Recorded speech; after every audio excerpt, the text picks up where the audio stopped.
Hello student, इसके पहले वाले वीडियो में हम लोगों ने कार्बन साइकिल कंप्लीट किया। तो अब देखते हैं ऑक्सीजन साइकिल। ठीक है, तो पहले समझ लेते हैं कि यहाँ पे ऑक्सीजन कौन कौन से प्रोसेस में यूज़ होती है। राइट। अच्छा, पहले तो आप ये जान लो कि ऑक्सीजन का परसेंटेज कितना है 21%। याद रखो, ऑक्सीजन 21%, कार्बन डाइऑक्साइड 0.03%। राइट। अब यहाँ पे कार्बन डाइऑक्साइड जो है वो वाटर में पूरी तरह सोल्यूबल नहीं है, रेडिली सोल्यूबल है, मगर ऑक्सीजन जो है ये भी वाटर में स्लाइटली सोल्यूबल है। ठीक है, तो अब आपको ये बात तो मालूम है कि टेरेस्ट्रियल प्लांट और एनिमल जो है ऑक्सीजन को कहाँ से लेते हैं? एयर से लेते हैं। और जो एक्वाटिक प्लांट है, जो पानी में रहने वाले हैं, जो प्लांट और एनिमल्स हैं, वो ऑक्सीजन को कहाँ से लेते हैं? वाटर से लेते हैं। रेस्पिरेशन प्रोसेस में क्या होता है? कार्बोहाइड्रेट ऑक्सीडाइज होकर के कार्बन डाइऑक्साइड रिलीज करता है। कोल, वुड, पेट्रोल, इनको जब हम बर्न करते हैं तो बर्न करने के लिए, जलने के लिए इन्हें क्या चाहिए? ऑक्सीजन चाहिए। तो जलते वक्त भी क्या होता है? ऑक्सीजन यूज़ होता है। और कौन सा गैस निकलता है? कार्बन डाइऑक्साइड गैस रिलीज होता है। रेस्पिरेशन और कंबशन, ये दो प्रोसेस हैं जिस प्रोसेस में ऑक्सीजन यूज़ होकर के कार्बन डाइऑक्साइड एटमॉस्फेयर में जाता है। अब कौन से प्रोसेस में ऑक्सीजन एटमॉस्फेयर में पहुंचता है? ये ऑक्सीजन जो है यूटिलाइज हो रहा था, तब कौन से प्रोसेस में ऑक्सीजन रिलीज होता है, निकलता है? तो कौन सा प्रोसेस है? फोटोसिंथेसिस। आपको मालूम है कि ग्रीन प्लांट जो है फोटोसिंथेसिस प्रोसेस में कार्बन डाइऑक्साइड लेते हैं और ऑक्सीजन रिलीज करते हैं। तो मतलब यहाँ पे ऑक्सीजन के साइकिल में ऑक्सीजन कार्बन डाइऑक्साइड का कन्वर्जन जो है ये आपको दिखाना होगा। आप यहाँ पे भी फिगर में देख सकते हो। राइट। अब यहाँ पे plant produce oxygen, animal breathe oxygen. Right. फिर वहाँ से ये एनिमल वगैरह जो है मरने के बाद डिकम्पोज हुआ। राइट। या फिर एनिमल रिस्पिरेशन किया तो कार्बन डाइऑक्साइड रिलीज हुआ, प्लांट ने कार्बन डाइऑक्साइड यूज़ किया, फिर उसके बाद ऑक्सीजन रिलीज़ किया।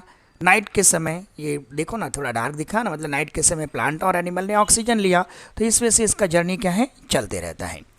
देखते हैं टेक्स्ट बुक क्या बोलता है। Oxygen form 21% of the atmosphere.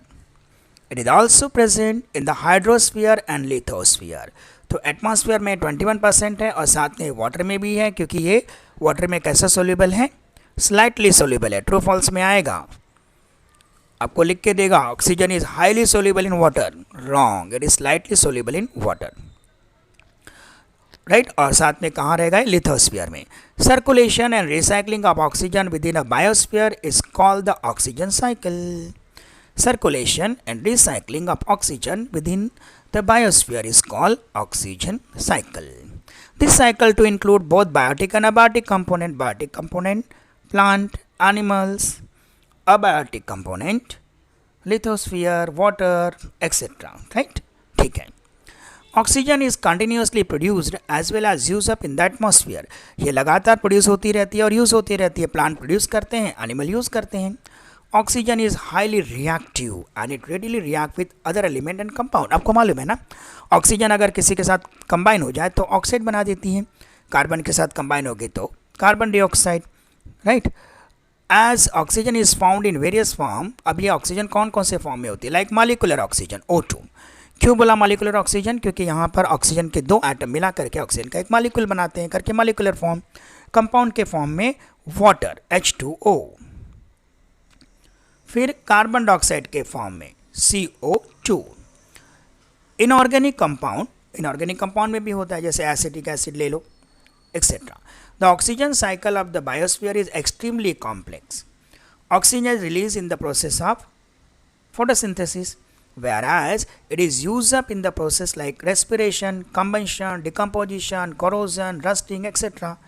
जंग लगना, corrosion होना, इसमें ये क्या होता है? यूज़ होता है। राइट। तो अगर आपको एग्जाम में क्वेश्चन आएगा राइट ऑक्सीजन साइकिल, तो इसको, ये जो पैराग्राफ आपको दिया है इसको पॉइंट वाइज लिख देना। राइट। चलिए, अब do you know most micro, हाँ ये बहुत ही इंपॉर्टेंट लाइन है, याद कर लेना। Most micro organism use oxygen for respiration, such microbes are called aerobe. What is aerobe? The microorganism which use oxygen for respiration are called aerobe. Microbe which do not need oxygen are called anaerobe. जिन microorganism को oxygen नहीं चाहिए उनको क्या बोलते हैं? Anaerobe बोलते हैं, anaerobic organism. Oxygen is important for the synthesis of protein. Protein मालूम है ना? प्रोटीन का अगर मैं आपसे पूछूं क्या क्या रहता है प्रोटीन में? Carbon, hydrogen, oxygen, nitrogen. Oxygen आया तो प्रोटीन बनाने के लिए ऑक्सीजन जरूरी है. Carbohydrate, carbon, hydrogen, oxygen. Fat में भी क्या होता है? Carbon, hydrogen, oxygen. It is also use in the various chemical reaction. Ozone, ओह बहुत इंपॉर्टेंट गैस है. क्या यूज़ है बताओ बच्चों, ओजोन का क्या यूज़ है? यस, आप राइट सोच रहे हो. सन अर्थ पे जो अल्ट्रावायलेट रेज आती हैं ना, उन अल्ट्रावायलेट रेज को एब्सॉर्ब करके रोकने का काम ओजोन करती है. तो ये ओजोन बनाने के लिए क्या चाहिए? ऑक्सीजन चाहिए थ्रू वेरियस एटमॉस्फेरिक प्रोसेस. तो ozone is produce from oxygen through various atmospheric process. ठीक, चलिए अब यहाँ पे कुछ दिया हुआ है, कैन यू रिकॉल?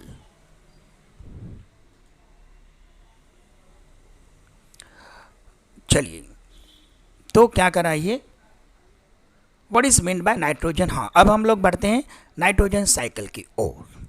ये बहुत ही इंपॉर्टेंट और बहुत ही अच्छा साइकिल है, बहुत नॉलेज आपको इसमें मिलने वाला है.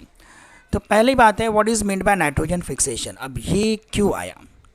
देखो पहले तो मैं आपको बता दूं कि नाइट्रोजन का परसेंटेज 78%. रिवाइज कर लो. कार्बन डाइऑक्साइड 0.03%, ऑक्सीजन 21%, तो नाइट्रोजन 78%. अब ये जो नाइट्रोजन है ना, ये एटमॉस्फेयर में मॉलिक्यूलर नाइट्रोजन के फॉर्म में प्रेजेंट है. मॉलिक्यूलर नाइट्रोजन का मतलब आप यहाँ देखो N2. N2 क्या है? नाइट्रोजन का मॉलिक्यूल है. तो एटमॉस्फेयर में किस फॉर्म में प्रेजेंट है? N2. बच्चों नाइट्रोजन का बेसिक प्रॉब्लम ये है कि ये नाइट्रोजन यूटिलाइज करने के लिए प्लांट के पास कोई अरेंजमेंट नहीं है. कार्बन डाइऑक्साइड को यूटिलाइज करने के लिए क्लोरोफिल है ना, क्लोरोफिल और वाटर की हेल्प से ग्लूकोज बना लेता है. कार्बन को यूज़, और कार्बन कौन से फॉर्म में प्रेजेंट रहता है? कार्बन डाइऑक्साइड के फॉर्म में. प्लांट उसको इजीली ले लेता है. मगर बच्चों नाइट्रोजन N2 के फॉर्म में प्रेजेंट है. अब प्लांट इसको यूज़ नहीं कर पाता, इसीलिए इसका परसेंटेज 78% होने के बावजूद भी ये नाइट्रोजन प्लांट को ईजीली अवेलेबल नहीं होता. तो अब कौन सा फॉर्म ईजीली अवेलेबल होता है? प्लांट के पास कोई ऐसा मशीनरी नहीं है कि इसको डायरेक्टली अपने लीव्स के थ्रू एब्जॉर्ब करें. तो बच्चों अब दूसरा तरीका बच जाता है रूट के थ्रू एब्जॉर्ब करना.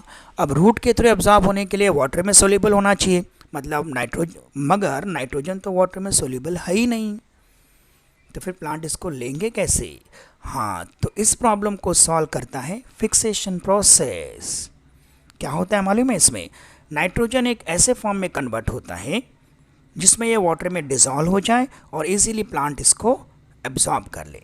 तो बच्चों अब कह रहा था ना what is mean by nitrogen fixation, the conversion of the molecular nitrogen to nitrate and nitrite. NO3 और NO2 और NO3 में कन्वर्ट होना, इसको हम कहते हैं नाइट्रोजन फिक्सेशन. ये नाइट्रोजन फिक्सेशन इंडस्ट्रियल प्रोसेस से भी होता है, एटमॉस्फेरिक प्रोसेस से भी होता है, और साथ में माइक्रो ऑर्गेनिज्म के थ्रू भी होता है. Which micro bring about the process of nitrogen fixation. तो आपको मालूम है राइजोबियम, एजोटोबैक्टर, क्लॉस्ट्रिडियम, नाम याद रखना. ये कुछ ऐसे माइक्रो ऑर्गेनिज्म हैं जो नाइट्रोजन फिक्सेशन का काम करते हैं. ठीक है, चलिए क्वेश्चन होने के बाद आगे बढ़ते हैं. अब टेक्स्ट बुक में क्या कर रहा है देखते हैं. Nitrogen form 78% of the maximum portion of the atmosphere. It is necessary for the maintenance of the cycle of nature. The circulation and recycling of nitrogen gas into the form of a different compound through various biotic and abiotic process in nature is called the nitrogen cycle. अब थोड़ा ध्यान से सुनो. The circulation and recycling of nitrogen gas into the form of different compound. अभी ध्यान से देखो. Nitrogen gas, बिजली चमकी, बिजली चमकने के से क्या हुआ? ऐसा टेम्परेचर बना कि नाइट्रोजन ऑक्सीजन के साथ में रिएक्ट हुआ. कुछ माइक्रो ऑर्गेनिज्म, इन लोगों ने क्या किया? नाइट्रोजन को कन्वर्ट किया किसमें? NO2 और NO3 में. तो नाइट्रोजन कंपाउंड हो गया.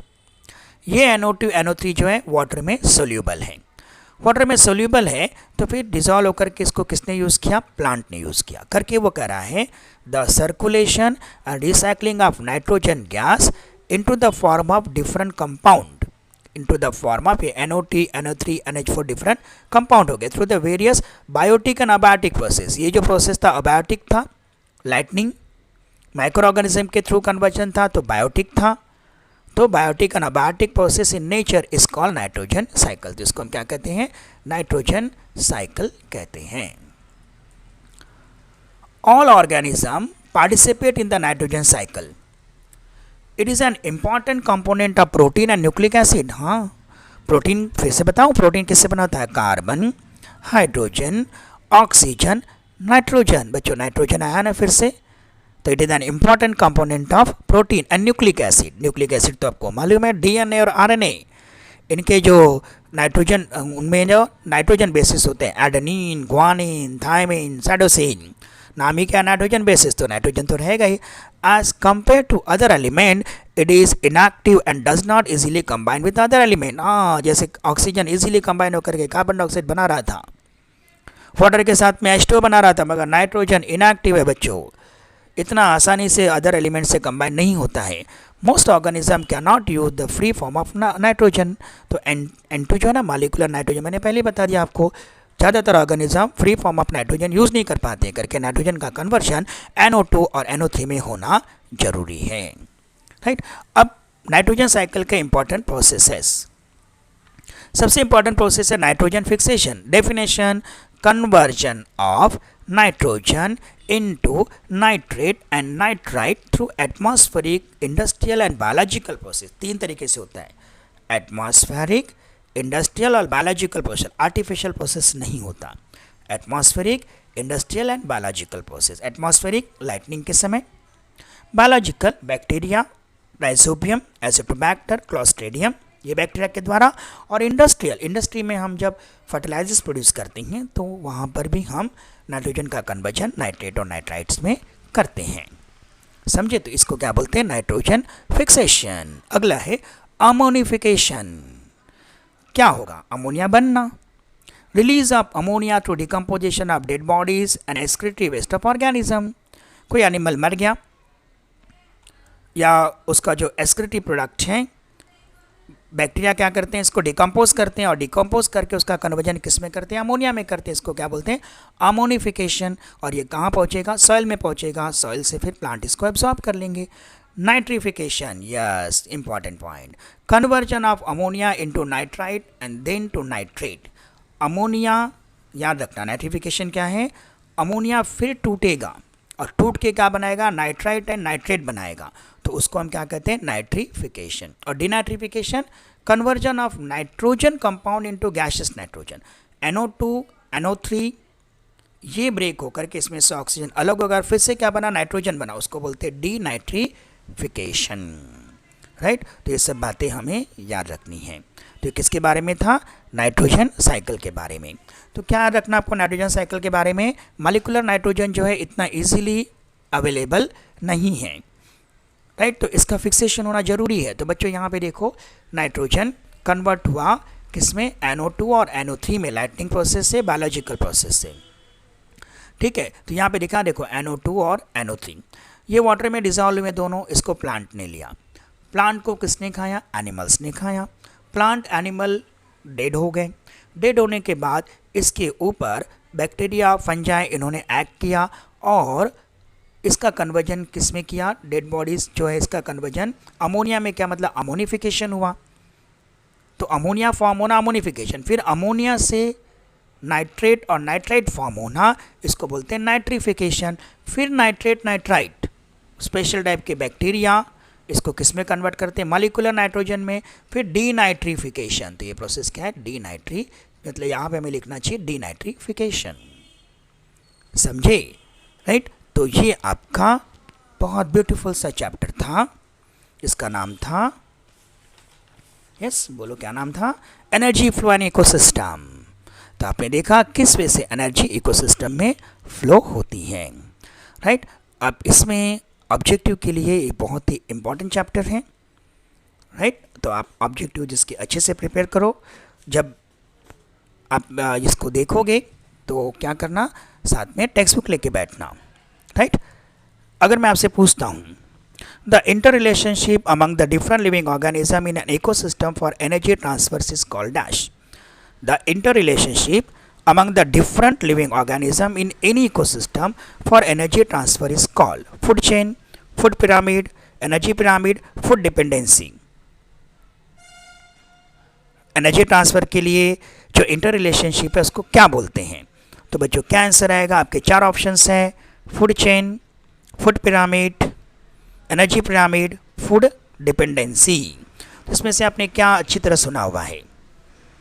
ऑफ कोर्स, तो आपका आंसर आएगा फूड चेन। Very good. अगर मैं आपसे क्वेश्चन पूछूं, the omnivorous living organism from which trophic level? omnivorous living organism from which trophic level? omnivorous, चलो, producer first trophic level, primary consumer सारे शाकाहारी हैं, हर्बीवोर सेकेंड ट्रॉफिक लेवल। तो omnivore जो है ये कौन सा ट्रॉफिक लेवल फॉर्म करेगा? तो ट्रॉफिक लेवल कौन सा होगा? Third trophic level. और अगर मैं इस फॉर्म में पूछूं कि producer, primary consumer, secondary consumer और डिकम्पोजर, अगर इस फॉर्म में आंसर आया तो omnivore क्या है? प्राइमरी में तो सारे हर्बीवोर हैं, तो क्या आएगा? Secondary consumer. Very good. अगला क्वेश्चन मैं पूछता हूँ, producers are dash organism. Producers को कौन से ऑर्गेनिज्म बोलते हैं? ऑप्शन दूँ? आपके चार ऑप्शन है। पहला ऑटोट्रॉफिक, दूसरा हेटरोट्रॉफिक, तीसरा कार्निवोरस, चौथा ओमनिवोरस। यस बच्चों, आपका आंसर होगा ऑटोट्रॉफिक। Very good.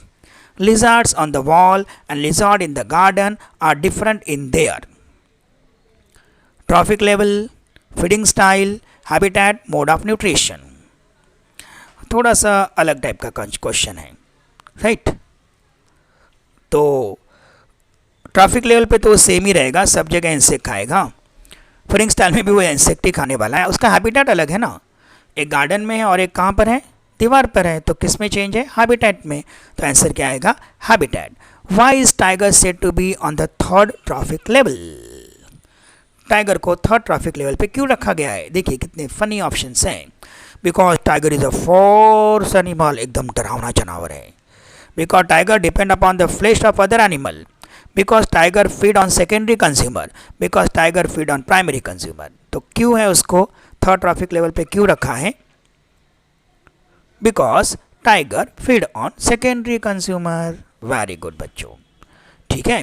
तो इस टाइप के क्वेश्चंस आपको एग्जाम में आ सकते हैं। अगर मैं आपसे पूछता हूं विच of the following can be N apex consumer? कौन अपेक्स कंज्यूमर है? ये ऑप्शन में अगर आपको क्वेश्चन आया तो ऑप्शन देता हूं मैं, रैबिट, काऊ, फिश, किंगफिशर। तो अपेक्स कंज्यूमर में कौन है? रैबिट, काऊ, फिश और किंगफिशर। तो रैबिट का तो सवाल ही नहीं होता, काऊ का भी सवाल नहीं होता, फिश, किंगफिशर फिश को खा जाता है। और इसमें किंगफिशर को खाने वाला कौन है? कोई नहीं है। तो आपको मालूम है ना, जिसको खाने वाला कोई ना हो वो किसी भी फूड चेन में क्या होता है? अब इस फूड चेन के लिए किंगफिशर क्या है? अपेक्स कंज्यूमर है। तो आंसर क्या आएगा? Kingfisher. Next, which of the following form first trophic level? Which of the following forms first trophic level? Owl, monkey, man, wheatgrass। कौन बनाता है फर्स्ट ट्रॉफिक लेवल? बताओ कौन बनाएगा फर्स्ट ट्रॉफिक लेवल इसमें से? Of course wheatgrass। क्यों? क्योंकि सर वो प्रोड्यूसर है। Very good. Which of the following is not omnivore? कौन omnivore नहीं है? कौन मिश्राहारी नहीं है? दोनों चीज़ें कौन नहीं खाता है? Man, sparrow, cockroach, deer. ओहो, तो इसमें से मैन तो मालूम है आपको कि वो omnivore है, स्पैरो भी कीड़ी भी खाती है और अनाज भी खाती है, कॉकरोच भी। तो डियर बेचारा ऐसा है जो किसी को नहीं खाता, गरीब सा जानवर। तो हमारा डियर क्या है? omnivore नहीं है। The important ecological role of the decomposers in the food web और फूड चेन इज टू। वापस पढ़ता हूँ। The important ecological role of the decomposer in the food web और food chain is to। जो decomposer है इनका important role क्या होता है? Convert the organic matter back into inorganic constituent, convert the inorganic constituent into organic food, create foul smell and unhygienic condition। ओह ठीक है, बदबू वाला। Causing decomposition of the good matter into bad product। अरे बाप रे, ये क्या बोल दिया? तो क्या आएगा बच्चों answer? Convert the organic matter back into inorganic constituent. जितने भी ऑर्गेनिक मैटर है उसको किस में कन्वर्ट करना? इनऑर्गेनिक कॉन्स्टिट्यूएंट में कन्वर्ट करना। The health of any ecosystem depends on the maximum number of producer, the maximum number of consumer, the maximum number of decomposer, the balanced number of all the component। अरे बच्चों इसका answer तो आपको मालूम ही है, हर जगह पे बैलेंसिंग चाहिए तो क्या रहेगा? बैलेंस, क्या रहेगा? Balance number of all the component. Very good. चलिए अगला question. In which of the following molecular oxygen is not obtain? किससे मॉलिक्यूलर ऑक्सीजन हम नहीं ले सकते हैं? Oxygen, carbon dioxide, water and ozone. In which of the following molecular oxygen is not obtain? O2 देखो है ना, CO2 में भी ले सकते हैं, वाटर से भी हम ऑक्सीजन ले सकते हैं, लेकिन ओजोन से हम ऑक्सीजन नहीं ले सकते। तो याद रखना, मॉलिक्यूलर ऑक्सीजन किससे नहीं मिल सकता? ओजोन से नहीं मिलता। O3 answer. In which of the following method nitrogen fixation does not take place? Atmospheric, industrial, biological. मैंने पढ़ाते वक्त बताया था कि आर्टिफिशियल से नहीं होता है, एटमॉस्फेरिक्स भी होता है, इंडस्ट्रियल भी होता है, बायोलॉजिकल होता है, तो आर्टिफिशियल आपका आंसर है। Very good. Which of the following is a correct statement? Carbon dioxide is liberated during the process of photosynthesis. Photosynthesis में कार्बन डाइऑक्साइड लिबरेट होती है? नहीं, ऑक्सीजन लिबरेट होती है।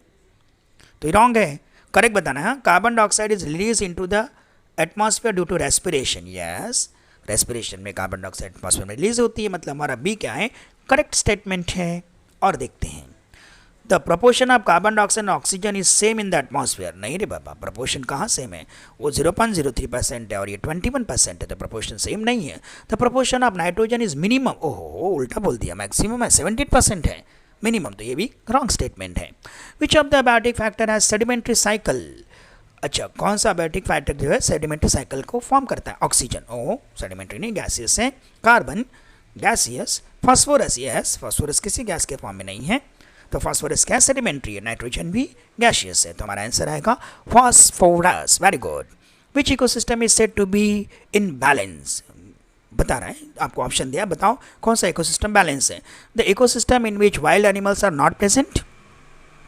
नहीं रहेंगे तो बाकी लोगों का नंबर बढ़ जाएगा, फिर घास खत्म हो जाएगी बच्चों। The aquatic ecosystem without plankton. Plankton नहीं, ओहो हो, प्लांक्टन का मतलब होता है जू प्लांक्टन, फाइटो प्लांक्टन। जू प्लांक्टन मतलब वाटर में रहने वाले सारे प्लांट्स, और जू प्लांक्टन मतलब एनिमल्स, माइक्रो ऑर्गेनिज्म, और फाइटो प्लांक्टन मतलब प्लांट।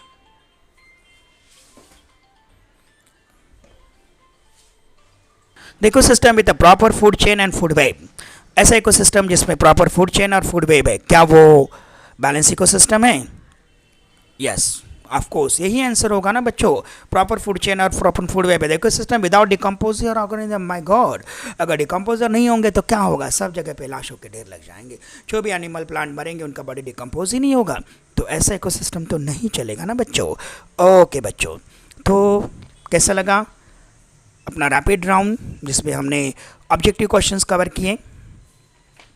राइट, मुझे लगता है आपको ये चैप्टर अच्छी तरह समझ में आ गया। मैंने पूरी कोशिश की जितनी ज़्यादा ऑब्जेक्टिव क्वेश्चंस आपको दे सकता था वो मैंने दे दिए। राइट, ओके बच्चों, तो आप इस वीडियो को भी लाइक करो, सब्सक्राइब करो, अपने दोस्तों को भेजो, जो नेडी लोग हैं उनको भेजो। राइट, ओके, और उन्हें बोलो कि आप लोग भी लाइक करो, सब्सक्राइब करो। मैं क्यों कर रहा हूँ बताऊँ ये, क्योंकि जितना ज़्यादा सब्सक्रिप्शन बढ़ेगा और कॉन्फिडेंस बढ़ेगा और बेटर वीडियोस हम लेके आएंगे। ठीक है बच्चों, और सबका फ़ायदा होना चाहिए। चलिए, थैंक यू।